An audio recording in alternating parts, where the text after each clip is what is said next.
Good morning. সবাই কেমন আছেন? আশা করি ভালো আছেন। আজকে আ এথিক্স নিয়ে আমি ২-৪ টে কথা বলব। একদমই আমার জীবন থেকে পাওয়া শিক্ষা, সেখান থেকে আমি কথা বলতে চাই। জীবিকা সূত্রে আমরা অনেকেই চাকুরি করি বা ব্যবসা-বাণিজ্য করি। কেউ পেশায় ডাক্তার, কেউ ইঞ্জিনিয়ার, কেউ ব্যারিস্টার বা কেউ সাধারণ ব্যবসায়ী। সর্বোপরি মধ্যবিত্ত চাকুরিজীবী। বর্তমান যুগে একটি চাকুরি পাওয়া বা কোনো ব্যবসাকে প্রতিষ্ঠা করা বা নিজস্ব ফিল্ডে প্রতিষ্ঠা পাওয়া প্রচণ্ড একটা কষ্টের বিষয়। অনেক কষ্ট করে মানুষ সেটা অর্জন করে থাকে।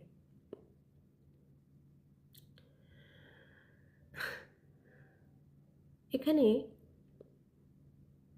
এমপ্লয়াররা এমপ্লয়িজদের অনেক ক্ষেত্রে এক্সপ্লয়েট করে থাকেন। আমি অবশ্যই প্রাইভেট সেক্টরের কথা বলছি।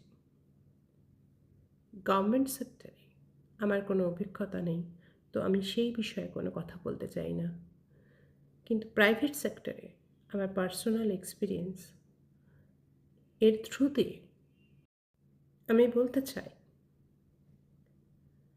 বা কনভে করতে চাই বলতে পারেন, সমস্ত এমপ্লয়ারদের প্লিজ একটু এমপ্যাথেটিক হবেন আপনাদের এমপ্লয়িজদের সাথে। কারণ ২৪ ঘন্টা সময়ের মধ্যে তারা ১০ থেকে ১২ ঘন্টা সময় আপনার অফিসে সার্ভিস প্রোভাইড করেন। তাদের ব্যক্তিগত জীবন আছে, সেখানে তারা কম্প্রোমাইজ করেন। সেই তুলনায় তাদের পারিশ্রমিক অত্যন্ত কম দেওয়া হয়ে থাকে অনেক ক্ষেত্রে। সব ক্ষেত্রে আমি বলছি না, অনেক ক্ষেত্রে। দারিদ্রতা এবং আনএমপ্লয়মেন্টের কারণে অনেকেই বাধ্য হন কম পারিশ্রমিকে সেই কাজ করতে। উদয়স্ত তারা অফিস এবং বাড়ি করে থাকেন বা নিজের ছোট্ট ব্যবসাটিকে দাঁড় করাবার চেষ্টা করে থাকেন। In both the cases, অনেক সময় এমপ্লয়াররা এমপ্লয়িদের বাধ্য করেন হিউম্যান এথিক্সের বিরুদ্ধে গিয়ে মনুষ্যত্ব, মূল্যবোধ বা ছোটবেলা থেকে আমরা নীতিগত যে শিক্ষা পেয়ে এসেছি তার বিরুদ্ধে গিয়ে কাজ করতে।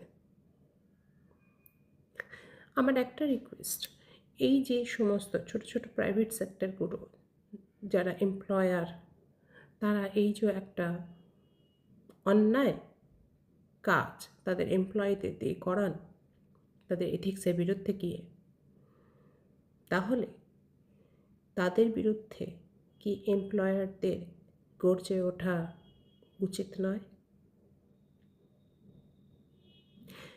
কনস্টিটিউশন অনুযায়ী যদি আপনারা সার্চ করেন, আপনারা পাবেন হোয়াট ইজ কোম্পানি ল। এবং কোম্পানি লতে একজন এমপ্লয়ার একজন এমপ্লয়িকে কী কী সুবিধা দিতে বাধ্য সেটা আপনারা পাবেন।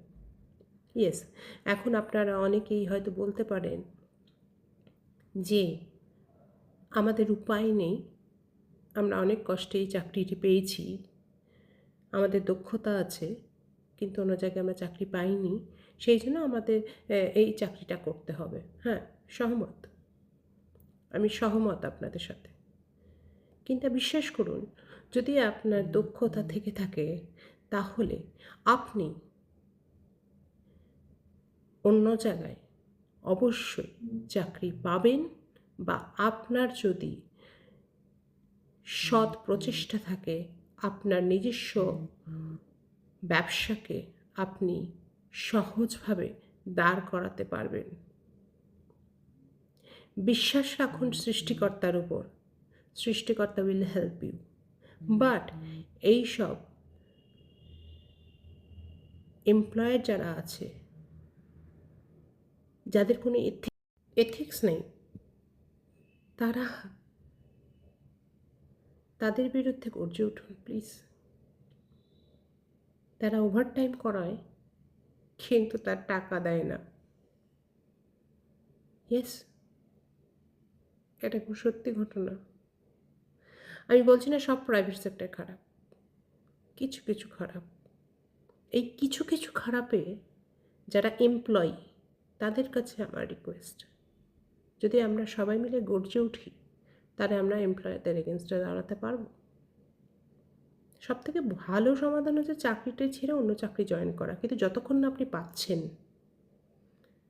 ততক্ষণ কি আপনি এই মানসিক নির্যাতনের শিকার হতে চান? যদি না চান তো প্লিজ গর্জে উঠুন। হ্যাঁ, আরেকটা কথা অবশ্যই, নারী সুরক্ষা। মুখে সমাজ যতই বলে থাকুক যে নারী স্বাধীন, নারী পুরুষের সমান, কিন্তু অনেক ক্ষেত্রেই আমরা দেখি নারী সুরক্ষা একটি বড় প্রশ্নের সম্মুখীন। আমি এমনও অনেক দেখেছি কিছু কিছু এমপ্লয়ার যারা নারী, তারাও নারীদের সুরক্ষা দিতে অসক্ষম। একটাই রিকোয়েস্ট, গর্জে উঠুন। আমাদের কনস্টিটিউশন আমাদের সাথে আছে, আমাদের সাধারণ মানুষের সাথে আছে। গর্জে না উঠলে কেউ যে শুনতে পাবে না। সবাই ভালো থাকবেন। আমার কথা যে সবার ভালো লাগবে না এটা আমিও জানি।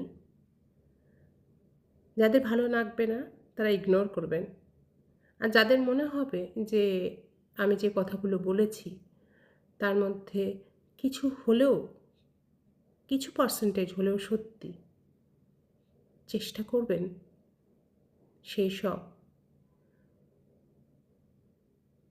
এমপ্লয়ারদের এগেনস্টে দাঁড়াতে যাদের কোনো এমপ্যাথি নেই, যাদের কোনো এথিক্স নেই।